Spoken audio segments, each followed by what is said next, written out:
Have you ever felt that the deeper you think, the more isolated you become? That the more you understand, the less others want to listen? If the answer is yes, then you are not alone. Society, since ancient times, has always feared deep thinkers. Not because they are wrong, but because they dare to expose what others do not want to see. History has proven, from Socrates to Tesla, geniuses with great minds have been mocked, silenced, or ignored because they made others feel uncomfortable. Schopenhauer, a famous philosopher, even believed that wisdom in itself is a curse, isolating those who see the world too clearly. In many cases, wisdom is not a gift, but a silent curse. While wealth or physical beauty easily receives admiration and praise, those with deep thoughts often face isolation. Philosopher Schopenhauer once wrote that a high level of intellect tends to make people unsocial. Because wisdom not only brings fresh ideas but also unintentionally becomes a mirror reflecting the limitations and flaws of those around, making them feel insecure and uncomfortable. Qualities such as physical strength, possessions, or beauty are merely external values. We can admire them without feeling threatened. But wisdom is deeply tied to personal identity, how we define ourselves, our beliefs, and our understanding of the world.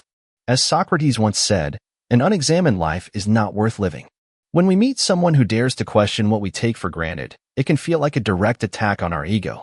It forces others to confront their own limitations, something not everyone is willing to accept. It is this brutally honest reflection that pushes deep thinkers into loneliness, turning wisdom into a hidden burden. Think about your life experiences. Have you ever shared profound ideas only to be met with cold, indifferent stares? Or notice people quickly changing the subject when the conversation goes beyond shallow chit-chat? That is not by chance. No, it's a defense mechanism.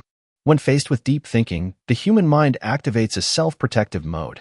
Instead of curiosity, it resists. Instead of engaging, it dismisses. Scientific studies of the brain show that when a person feels intellectually inferior, the brain reacts as if it's encountering danger. The amygdala, the fear center of the brain, suddenly ignites intensely. But why does wisdom provoke such fear? The answer lies deep within the evolutionary process. Human ancestors survived by bonding with their tribes. Being isolated meant death. Our brains are programmed to prioritize social acceptance over intellect.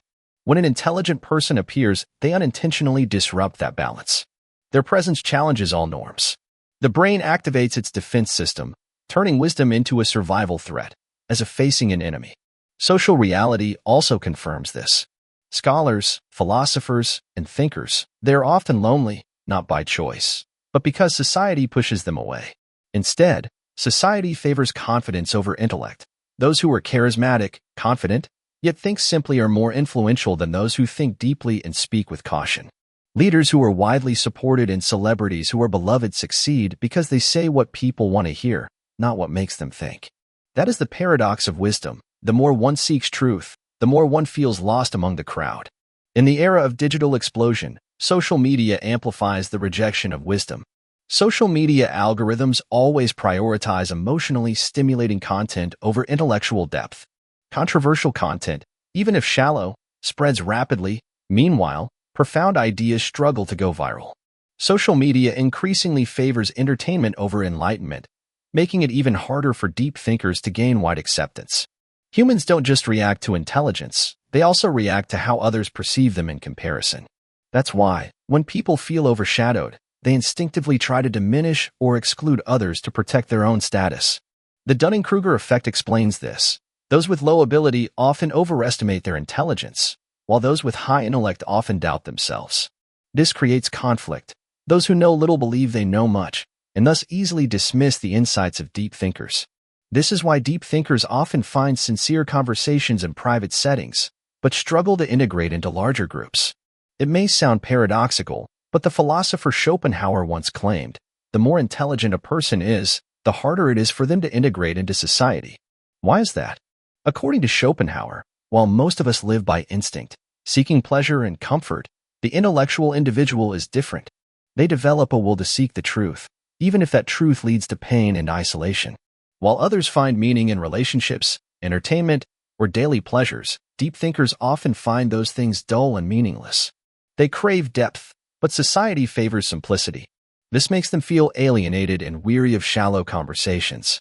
That is why intelligent people often feel misunderstood, alienated, and even resented. Their very presence unintentionally forces others to confront uncomfortable truths about themselves, and most of us prefer to avoid that. Schopenhauer believed that happiness and intellect have an inverse relationship.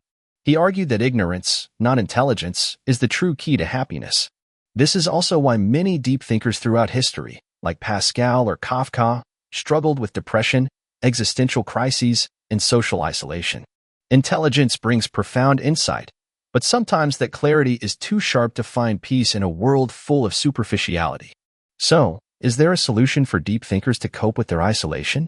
Schopenhauer, the famous philosopher, believed that although wisdom leads to loneliness, it grants freedom, insight, and a profound understanding of life. He viewed solitude not as a punishment, but as a privilege of the deep thinker. Deep thinkers should use their alone time to develop intellect and creativity. Instead of forcing integration, seek like-minded souls through books, philosophy, or small, knowledgeable circles. And most importantly, interact wisely. Don't rush to reveal the depth of your thoughts to those who are not ready. Observe, understand, and choose your words carefully. So, if you've ever felt lonely in your stream of thoughts, know this: you are not broken. You are simply seeing the world more truthfully.